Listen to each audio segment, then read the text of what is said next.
Batman is going batty for today's game, Dracula The Undead for your Atari Lynx, with box art that makes it look like it was a Halloween-themed Guess Jeans ad from a 1990s magazine. Let's go ahead and take Dracula The Undead, pop it in my Atari Lynx, and see how it holds up today. Let's go to the game. Blah.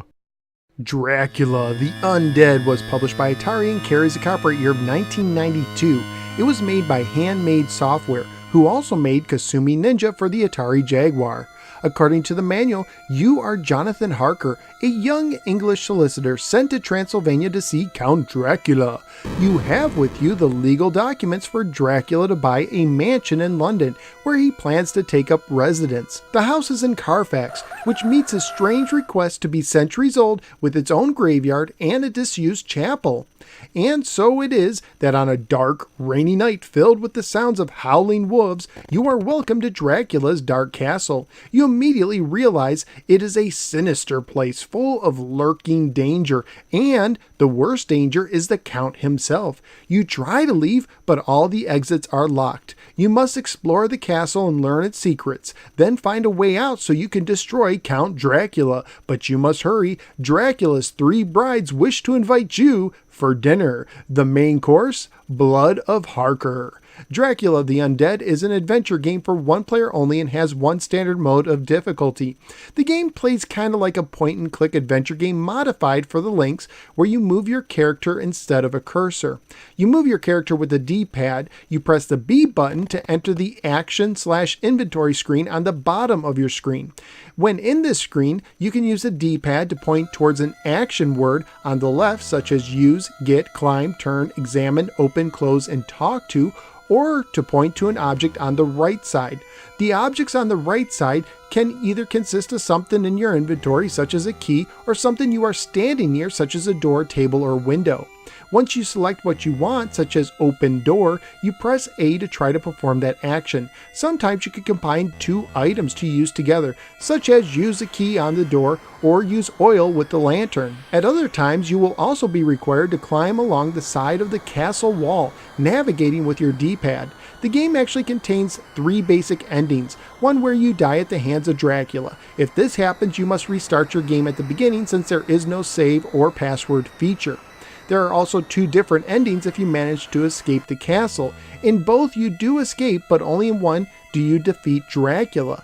In order to get the best ending in the game, you need to find and use your notebook at specific times in the game. For instance, when you find Dracula's coffin, using the notebook will automatically have you write down the location.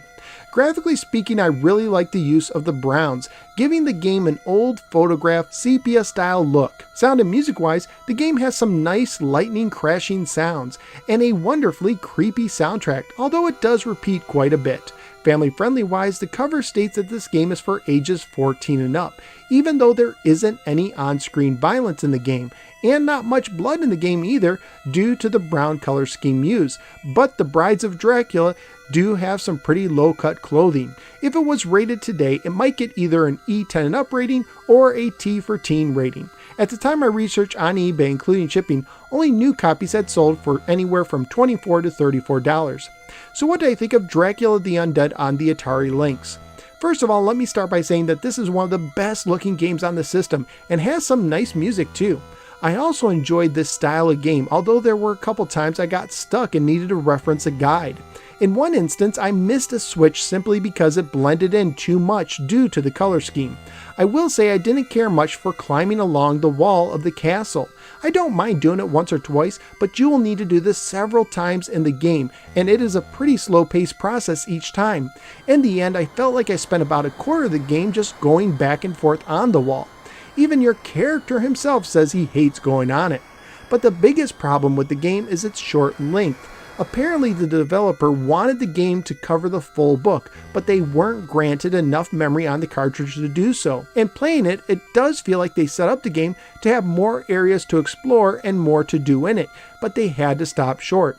Overall, once you know what to do, you will get through the game in about 30 to 40 minutes, with about 10 minutes of that spent climbing on the wall. The ending is also very anticlimactic and seems to come out of nowhere, and once you finish the game, odds are you won't go back to it anytime soon. But despite all of that, I did enjoy the game and could see myself possibly playing it again after a year or two pass. So where am I going to rank Dracula the Undead? Well, I've only reviewed one other game on the Lynx, Scrapyard Dog, and I really went back and forth over which one I liked better. On one hand, I enjoyed playing Dracula a little bit more until I finished the game, but since Scrapyard Dog has a lot more to offer, I'd rather try to discover more in that game than climb some more walls in Dracula for a story I already know. So for my first Atari Lynx ranking, I'm going to put Scrapyard Dog at number 1 and Dracula at number 2. Dracula the Undead is enjoyable and has great presentation, but too much wall climbing and not enough other things to do in the game. So what do you think of the game? Whether you agree or disagree with me, feel free to let me know in the comments below.